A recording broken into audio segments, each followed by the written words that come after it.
Anda kembali di News Pagi pemirsa bersama saya Yasmin Tani dan rekan saya Cika Multazam. Kita informasi berikutnya. Merasa dicurangi, seorang caleg dari Partai Nasdem ngamuk saat saat pleno rekapitulasi penghitungan suara di Kecamatan Gunung Kencana, Lebak, Banten. Ya, video kericuhan saat pleno tersebut viral di media sosial.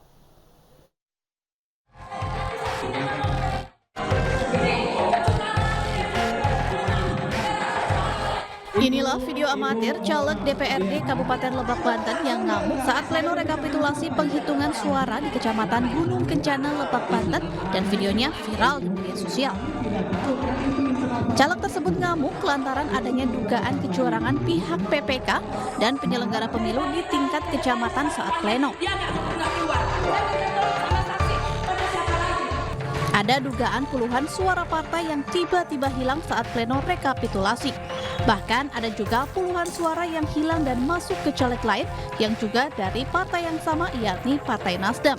Sesuai data C1 yang saya miliki, cek salinan ini, data partai yang tadinya jumlah 99 berubah hanya menjadi 2 per desa. Sedangkan di desa Cikinggang, di TPS 1 aja, ini sudah jelas dan nyata bahwa TPS 1 aja Partai Nasdem ini 23. Seperti ini yang saya keberatan. Makanya saya meminta kepada PPK dan penyelenggara untuk membuka C1 plano untuk di Pangpang. Tapi mereka tidak melakukan itu. Pihaknya meminta kepada PPK dan penyelenggara pemilu agar bisa membuka C1 pleno agar semuanya jelas dan terbukti adanya kesalahan penghitungan.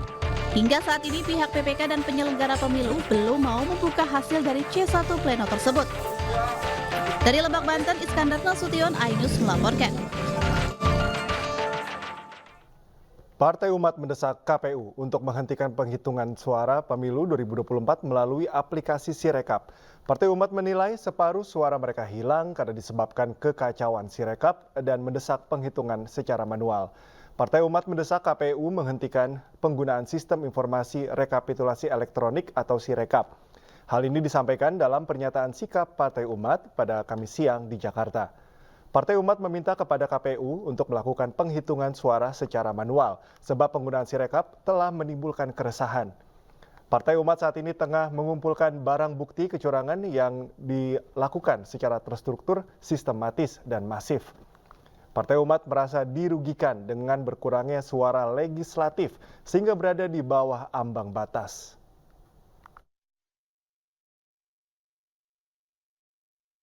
Sebagaimana kita sampaikan, nanti akan kita bagikan juga ini. Insya Allah sekarang kita dalam proses mengumpulkan ya bukti-bukti yang penting tersebut. Ya, kita ada tim hukum di sini, dikomandoi salah satunya oleh Pak Yudri, ya bagian hukum. Ini kita kumpulkan secermat mungkin. Ya. Begitu kita melihat ini sudah cukup dan waktunya, kita akan sesegera mungkin melaporkan ke Bawaslu. Ya, demikian. Pemirsa, seorang anggota Intel dari Polsek Gondokusuman kepergok saat sedang bertugas di posko Paslon nomor urut 1 Anies Muhaimin di Kota Baru, Yogyakarta. Polsek mana? Ngomong sama saya, ngomong. Jelas itu, Pak. Itu kebenaran, ya, Pak. kebenaran nggak apa-apa. Kebenaran, Pak. Kalau Anda Intel, kita kasih tahu yang baik. Namamu siapa? Namamu? Abadi ya? Inilah video amatir warga yang menunjukkan seorang Intel dari Polsek Gondokusuman, Tepergok, menyusup ke dalam rapat relawan Anies Baswedan Muhaimin Iskandar di Kota Baru Gondokusuman, Kota Yogyakarta. Sambil berjalan keluar dari rumah sang Intel yang diketahui bernama Abadi ini, diinterogasi oleh sejumlah relawan AB Ningrat pendukung Anies Muhaimin. Ini kita sedang rapat Anies di Kota Baru Jogja dan kita kebobolan ada Intel Polsek dari sekitar di daerah Kota Baru ini. Selamat sore, ini kami dari tim Nes sedang rapat kebobolan Intel. Ya. Siapa namanya, Mas? Pak, coba lihat, Pak. Siapa namanya, Mas? Abadi, Pak. Abadi. Harusnya tadi di Mas, di Pak, ini ngomong. Kalau ngomong saya aparat gitu malah saya hormati. Namun pihak kepolisian menegaskan bahwa Intel tersebut ditugaskan ke lokasi bukan untuk memata-matai, melainkan melakukan pengamanan.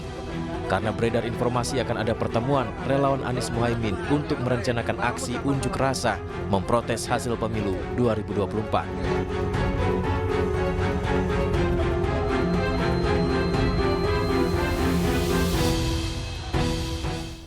Usai menolak seluruh dalil Polda Metro Jaya, Aiman Wicaksono hari ini menjalani sidang duplik pra-peradilan kasusnya. Aiman menghadirkan 2 saksi ahli, yakni ahli hukum pers dan pakar hukum pidana.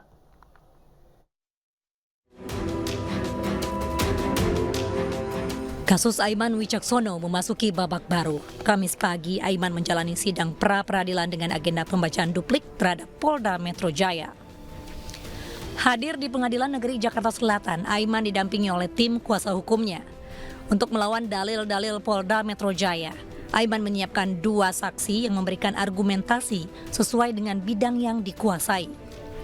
Saksi ahli yang dihadirkan adalah ahli pers yang menerangkan legal standing status Aiman pada 11 November 2023 saat bicara mengenai adanya dugaan ketidaknetralan aparat di pemilu 2024.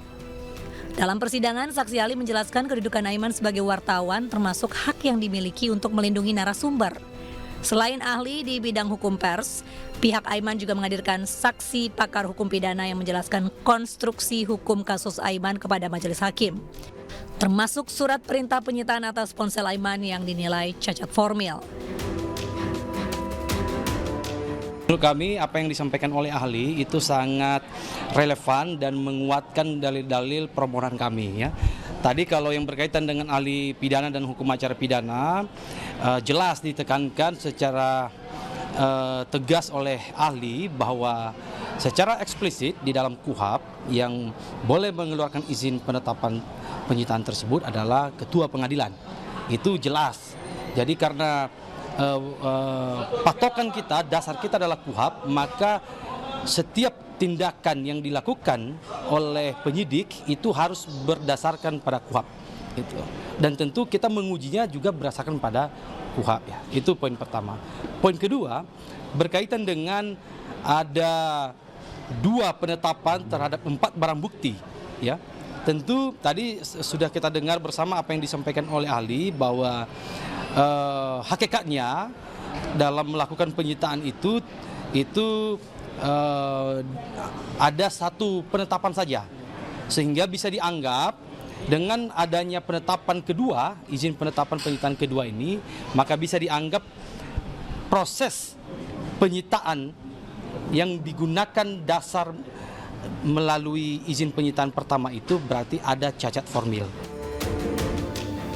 Sebelumnya dalam pembacaan replik, kuasa hukum Aiman menolak seluruh dalil yang dibacakan Polda Metro Jaya dalam sidang. Pihak Aiman juga menyorot tajam soal surat izin penyitaan terhadap 3 barang bukti, yaitu akun Instagram, email, dan SIM card ponsel Aiman. Mereka menilai penyitaan ponsel Aiman tidak sah secara hukum, bahkan ada kejanggalan saat ada upaya melegitimasi proses penyitaan ini.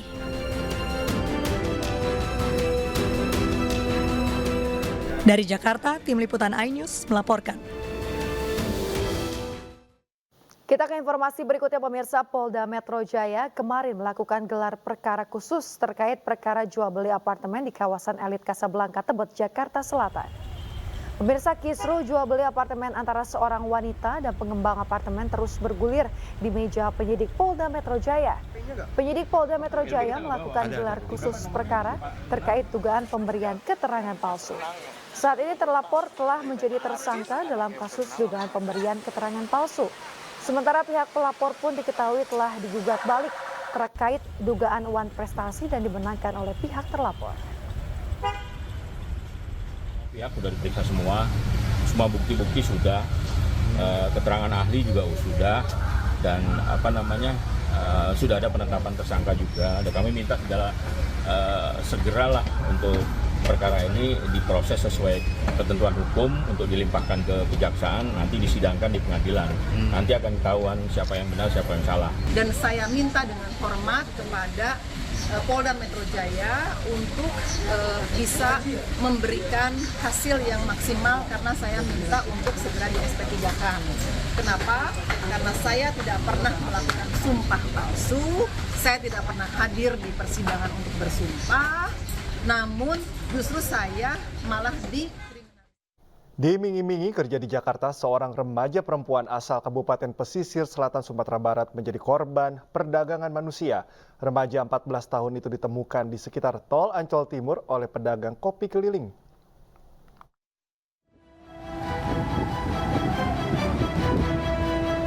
Seorang remaja perempuan asal Carocok, Kabupaten Pesisir Selatan, Sumatera Barat ditemukan terlantar di jalan. Dirinya mengaku dibuang sejumlah pria di tol Ancol menuju Tanjung Priuk. Remaja berusia 14 tahun itu kemudian ditemukan seorang wanita penjual kopi keliling di kawasan Ancol Timur, sedang menangis dan meminta pertolongan. Korban akhirnya dibawa untuk tinggal bersamanya selama 20 hari. Nangis, minta perlindungan sama ibu.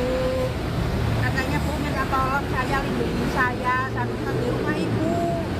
Ya udah nang silakan, ibu mah ini kontrak. Rencananya mau ikut pulang. Malam-malam ke boncengi naik motor. Pulang gak ada kopi. Remaja perempuan itu mengaku berangkat dari kampung halaman bersama 59 anak lainnya untuk bekerja di Jakarta. Korban mengaku diminta untuk menemani pria hidung belang di lokalisasi.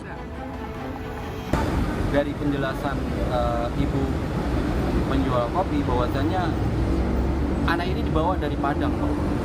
Anak ini dibawa dari Padang sebanyak 59 anak. Semua wanita di bawah umur.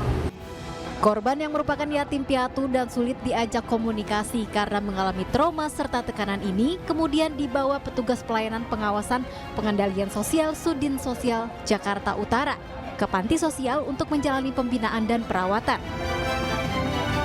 Dari Jakarta, Rizky Falufi, iNews melaporkan. Antrean warga untuk membeli beras murah terjadi di berbagai daerah. Di Cilegon, Banten, warga berdesakan di depan kantor kelurahan untuk bisa membeli beras murah. Saling dorong dan berdesakan juga terjadi saat operasi pasar beras murah yang berlangsung di Brebes, Jawa Tengah dan Cirebon, Jawa Barat.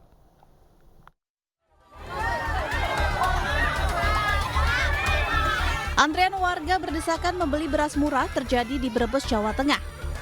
Ratusan warga di Desa Petunjangan, Kecamatan Bulakamba, antri berdesakan untuk membeli beras murah dalam operasi pasar yang berlangsung di kantor Desa Petunjungan. Akibatnya, warga pun saling dorong dan berdesakan untuk bisa mendapatkan jatah pembelian beras dengan harga Rp10.900, yang lebih murah dari harga beras di pasaran. Pemerintah Kabupaten Brebes bekerja sama dengan Perum Bulog menggelar gerakan pangan murah di 17 kecamatan di Kabupaten Brebes, terutama untuk menjual beras dengan harga terjangkau. Masing-masing kecamatan mendapatkan jatah pasokan 2,5 ton beras. Sementara itu, ratusan warga yang telah mengantri di halaman depan kantor Kelurahan Warnasari, Kecamatan Citangkil, Kota Cilegon, Banten, sempat kacau karena warga saling berebut untuk segera dapat membeli beras murah. Warga yang didominasi emak-emak ini langsung menyerbu lokasi tempat operasi pasar beras murah yang dilaksanakan tim Satuan Tugas Pangan Kota Cilegon, Banten. Warga berebut untuk dapat membeli beras murah karena takut tidak kebagian, sehingga mempersulit petugas untuk dapat mendistribusikan beras murah tersebut. Dalam operasi pasar beras murah ini, warga bisa membeli beras dengan harga Rp54.000 per 5 kg. Harga ini jauh lebih murah dibandingkan harga beras di pasaran saat ini yang terus melonjak. Di Cirebon, Jawa Barat, operasi pasar beras murah yang berlangsung di Kecamatan Sumber, Kabupaten Cirebon juga diserbu ratusan warga. Bahkan warga telah antri di halaman Kelurahan Perbutulan, Kecamatan Sumber sejak pagi mereka agar bisa mendapat beras murah. Untuk pembelian beras SPHP dari Bulog ini, setiap warga mendapatkan jatah pembelian sebanyak 2 kantong, masing-masing 5 kg atau seharga Rp104.000. Hanya dalam waktu 2 jam, stok beras sebanyak 10 ton yang disediakan habis dibeli warga. Operasi pasar ini dilakukan setelah banyaknya permintaan warga kepada pihak kelurahan untuk bisa mendapatkan beras dengan harga terjangkau. Warga berharap pemerintah bisa segera mengendalikan harga beras di pasaran yang terus meningkat, terutama menjelang datangnya bulan Ramadan. Tim Liputan iNews melaporkan. Pemirsa, untuk menjaga stabilitas pangan, ratusan ton beras jenis SPHP ukuran 5 kg dengan harga Rp52.000 didistribusikan ke seluruh kelurahan di Kota Tangerang, Banten. Ya, jumlah beras yang didistribusikan pemerintah Kota Tangerang bersama Perum Bulog Cabang Tangerang sebanyak 208 ton beras. Pendistribusian dilakukan secara bertahap selama 3 hari ke depan dengan target rata-rata 2 ton beras untuk setiap kelurahan. Agar pendistribusian merata, warga yang hendak membeli beras di Bazar Pangan Murah wajib menyertakan KTP. Namun tidak ada pembatasan khusus untuk jumlah pembelian beras. Dengan jumlah stok beras yang tersedia, diharapkan dapat memenuhi kebutuhan warga hingga beberapa bulan ke depan. Ibu Karyanti, uang pas saja Bu. Uang pas. Ya kalau bisa ada berkelanjutan lah. Beras susah ya di warung Bu ya? Ya faktanya begitulah, nyarinya mahal aja mahal. Hari ini kita melaksanakan bazar serentak di seluruh kelurahan, 104 kelurahan yang ada di Kota Tangerang, dengan target masing-masing kelurahan 2 ton untuk kita memastikan distribusi beras kepada masyarakat tidak terkendala, sehingga seluruh masyarakat di Kota Tangerang bisa membeli beras dengan harga HET yang sudah ditetapkan.